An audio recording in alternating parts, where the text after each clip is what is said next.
All right, so dielectrics are sometimes you can put something inside, in between the plates of a parallel capacitor or any capacitor technically. And so what happens, so like normally you have air in here, right? Like, or you have air or nothing in between them, into between these parallel plates, right? And so what you can do is insert another material in there. And what's happening when you insert another material, let's say you put water in there. Well, you shouldn't put water, it's with metal, but let's say you put in some substance in here, right? And it could be another metal, it could be an insulator. It doesn't really matter what it's made up of, but it will effectively increase the capacitance. Okay, and so what it's going to do is, let me kind of explain like how everything's going to be related. Q is equal to CV. Okay, so you're not changing the charge, but let's say like you're not changing the amount of charge, but the increase, the results is going to be that you can have a lower potential difference for the same charge. So you can have a, for the same charge, you can lower the capacitance, and then the potential difference will increase. Oh, sorry, other way around. The capacitance will go up generally when you put something in there, and the potential will go down. Now, why does the capacitance increase for this? This is like an interesting question as to what's happening. What's happening is the dielectric material. Let's say you have positive charges over here, and you have negative charges on the other plate, right? Just like you have for normal capacitor. Now, we can always polarize an insulating material. So polarize, it's going to be made up of tiny positive and negative charges in here. So it's going to be slightly where the negative charges are going to be closer to this side and positive charges are over here. Now, not going to be completely like a conductor. It's a lot easier for that to happen, but it's going to be a slight shift. Okay, and so inside it, because the ions, the molecules will align to where more of the positive charges are on the bottom side towards the negative plate, and more the negative charges are going to be more towards the top. And so what it ends up doing is it creates its own internal electric field within here that will cancel out the electric field. So the electric field ends up going down. So if you look at our voltage, right? So our electric field, which is the negative change in the voltage over the displacement, right? Is to say like, well, because like normally from these charges, the electric field points this way, we're now going to create another electric field inside the dielectric that's going to subtract. It's going to weaken the total electric field in there. So you see the electric field goes down, same distance, so the potential also goes down. So that's another way to think about how the presence of a dielectric is going to cause the potential or the electric field to change.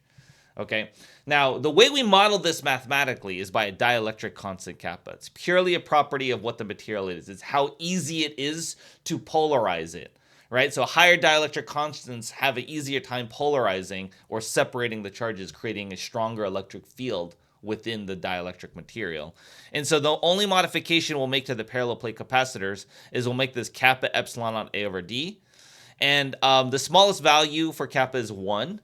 Okay, this is kappa. I'm saying the word kappa. It's a Greek letter. It looks like a K.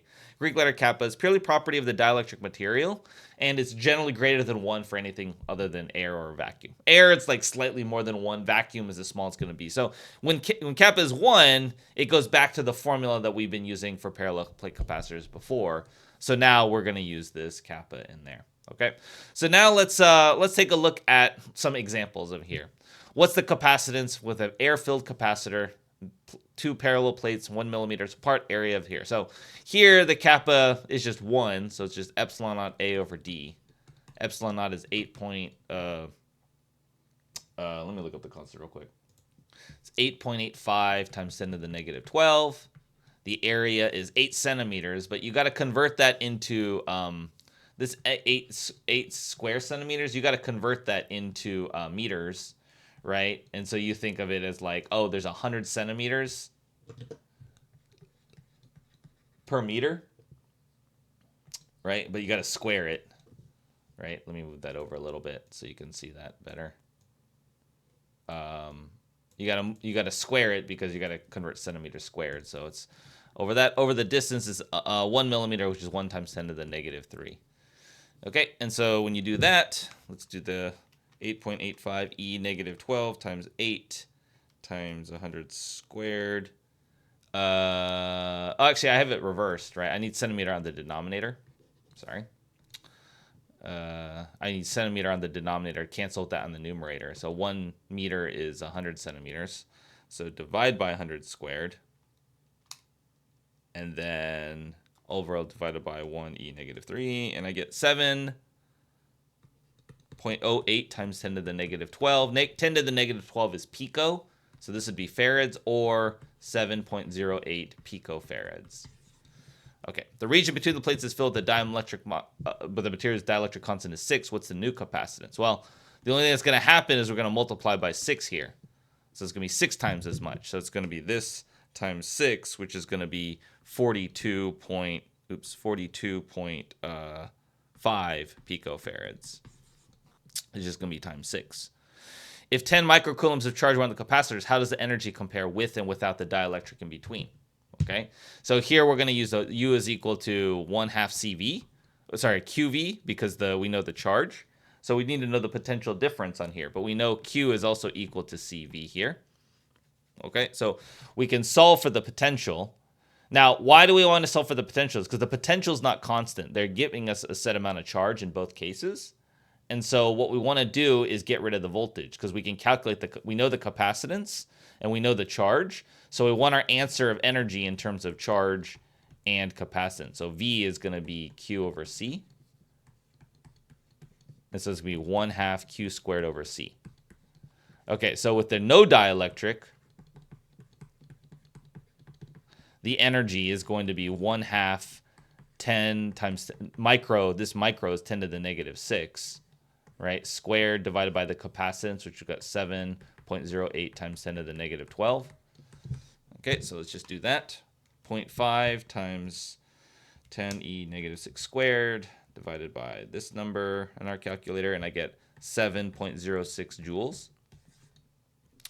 Okay, and then with the dielectric, you can think of it this way. This is going to be 6 times as much. It's going to have less energy, right? So it's going to be 1/2 10 times 10 to the negative 6 squared divided by the 42 times 10 to the negative 12. Or you can think of it as I'm just going to divide this by 6, which is going to be 1.18 joules here. Because the charge is constant, but we're just changing the amount of capacitance, right?